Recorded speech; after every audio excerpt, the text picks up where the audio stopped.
Often in life we come across problems. A problem is something that makes our life worse and we want to get rid of it. One can avoid problems if you see them coming. If they've already come, you can face and try solving the problem, or you can try to escape it. It seems that many people go for escaping problems, or at least others may look at what they are doing and describe it in this way. So what is the difference between facing a problem and escaping it? And what determines the choice? What if you are working on something and you notice your efforts are not moving you towards fulfillment? There is an obstacle, a problem in your way. You may or may not have knowledge to solve the problem, but you do an honest assessment about your ability to solve it. Will it require you to learn something new? Will it require a lot of work? Will it need you to ask someone else's help? These are some of the questions that might come up. If the answer to all of these considerations is something that you honestly judge as impossible, be that too much learning and work, nobody to help, it is fair to say the decision to abandon the work is reasonable. It is not escaping the problem, it is simply coming to terms with an unfruitful course of action. You realize that the seemingly solvable problem is instead a strict, unchangeable condition of life, at least for now. In fact, it is essential to come to terms with it so that you do not expend valuable time and resources on something impossible while there are other, more pressing matters. What if there are no other pressing matters?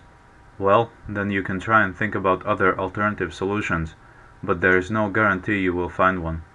Still, it is better than doing nothing if there are no other better things to do.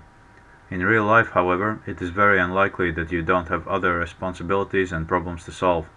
Most of us are busy people.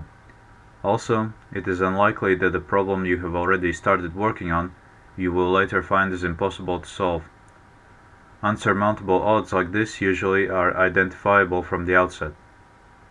Let's say you assess that you can learn to solve the problem, but it may take a month or two of study.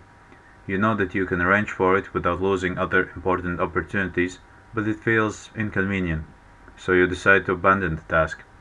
Or it may require you to work a long time, it may be heavier physical work. Again, you know you could do it, but it feels inconvenient.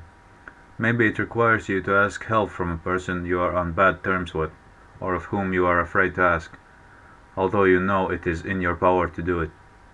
In any of these cases, the difference now is that you know internally you can solve the problem, but because of inconvenience, laziness, distraction, or other non-pragmatic reasons, you choose not to.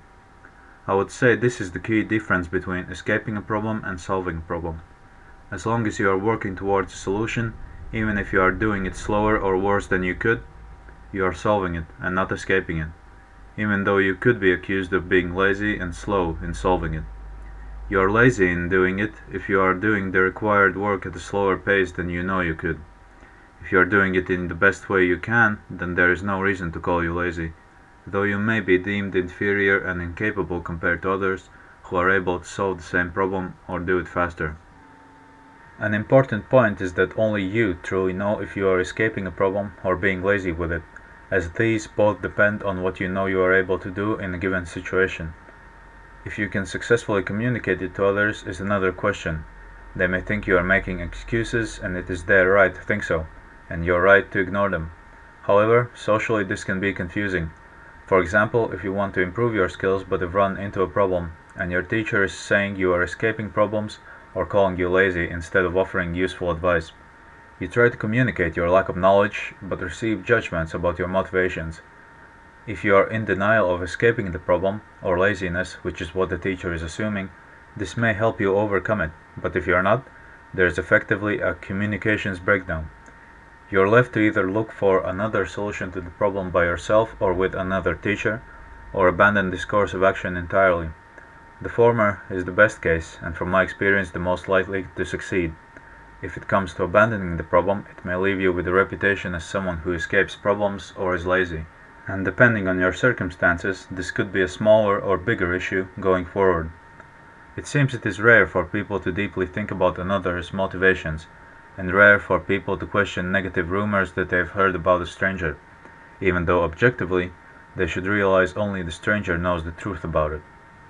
To avoid situations like this, I would urge the people in the position of observing and judging another who is facing problems to realize that it all depends on the person's knowledge. If it genuinely seems as if they are doing less than they could, call them lazy to make sure they question themselves. Most likely they do it already. But do not settle on lazy as a final judgment, because firstly, you cannot say for sure as you are not in their mind and body, and secondly, investigating and trying to find the root lack of knowledge instead is a much more productive activity than name-calling. On the other hand, if it is you being called lazy in solving problems, or that you are escaping a problem, make sure that you are indeed not doing it. Question yourself first and look at the problem from different angles. Be open to others' advice and ideas and see it from their perspective. Facing and solving problems is one of the most important things to do in life to develop yourself, enable you to face new challenges in the future, and bring more rewards in your life. Excusing yourself and being lazy will only stop or delay your personal development and make you forego important opportunities in life. However, still be aware that some demands may turn out to be above your ability, at least for now, or possibly the foreseeable future.